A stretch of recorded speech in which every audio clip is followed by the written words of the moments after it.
Chapter 44. Catherine pulled her knees to her chest and wrapped her arms around them. To the casual viewer, she looked like a timid, shivering kit, overwhelmed by the way her life had been altered in the last month. Kidnapped, stripped from everything she knew, only to wake up with a massive headache and severe nausea ought to reduce any 8-year-old to a blubbering mass of nerves. But in reality, Catherine was scheming. With no one but herself to count on, she had to escape, find a way out of the hospital, get to a phone, and call Mr. J.R. to come get her. She didn't even know where she was, but she had her scanner. The minute Celeste left her, Catherine ran a thorough scan of the place, but to no avail. There was something blocking the scan from accessing the GPS satellite, so she couldn't tell where in the world she was. She was, however, able to generate a map of the complex itself. With no context, though, all those halls and rooms meant nothing. But the scan did ping something else. Xena. She still had the communicator Gerald was working on in her ears. The signal was weak, coming from somewhere on the other side of the complex, but she was here. And when she had seen that blip, Catherine had clutched her scanner and cried from sheer happiness. She had to get to Xena, but how? And how to get out of here? Sure, she had been locked in this room, but shortly after being able to walk around, Catherine found the windows hadn't been locked. The day she had discovered it, she nearly jumped out into the garden, but a flashlight stopped her. Guards, of course. If she was going to escape and get to her sister, she had to figure out when and where the guards would be at any given moment. Again, she turned to her scanner for the answer. After a few days of watching the guards' movements, she had their schedule down to the minute. And today was going to be the day she escaped. Catherine watched her scanner as the usual blips made their way around the building. Just a little more. A new blip appeared on the screen, coming straight for her. Shoot! Could it be Celeste already? Celeste had been the only one to visit Catherine all the days she had been here. Xena had been right about her. Celeste had been kind and sweet, bringing Catherine treats and chatting to her every day. But as nice as she was, Catherine had to escape. Hopefully Celeste wouldn't stay long. Catherine shoved her scanner beneath the sheets and stared at the door. A silhouette, much larger than Celeste, appeared in the door's window. It eased it open, slipped inside, and closed it. Catherine gasped. Though clad in a lab coat, she'd recognize those pointed ears anywhere. "Mr. J.R.!" Catherine launched herself at him, barely giving him enough time to turn and catch her. "Cat!" J.R. held her close to him.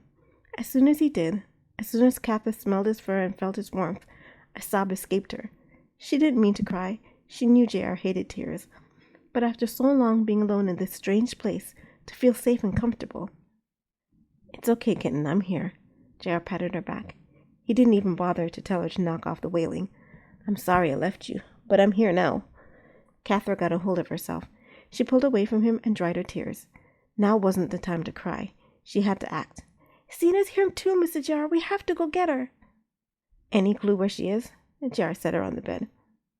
"Only this." Catherine showed him her scanner. "See? Her communicator is over there, but the signal's weak. I can't tell exactly which room she's in or how to get there, and she won't answer me." J.R. studied the map displayed on the scanner. "But it corresponds to the restricted laboratories. That can't be right." "My scans are never wrong, Mr. J.R." J.R. played with the fur on his chin. If we can get closer to the signal, can you get a more accurate scan?" "For sure." "Then the only problem is how to access the labs." A new silhouette appeared at the door. The door opened a crack and Celeste's voice drifted in. "No, I understand, Doctor. I'll move her soon." J.R. put a finger to his lips and hid in the bathroom. Catherine scrambled back into bed as Celeste stepped in. "Huh?" The door wasn't locked. "Catherine?" "Hi, Miss Celeste." Catherine waved to her. "There you are." Celeste walked over to her. "How are you feeling today?" "Good." "Excellent." Celeste held her hands behind her back. "Guess what? The doctor says you can be discharged. How would you like to be my roomie for a while?" "I'd rather see my sister," Catherine said, trying not to look at the bathroom. "Can't you take me to her?" Celeste inhaled through her teeth. "That's difficult, sweetheart. I still don't know where she is." Catherine hung her head. A whimper escaped her. "But don't worry." Celeste placed a hand on hers. "Once I find out where she is, I'll take you to her." "You'll be able to keep your promise sooner than later." J.R. stepped out of the bathroom shadows. Celeste swung around. "Who are you?" "Doesn't matter."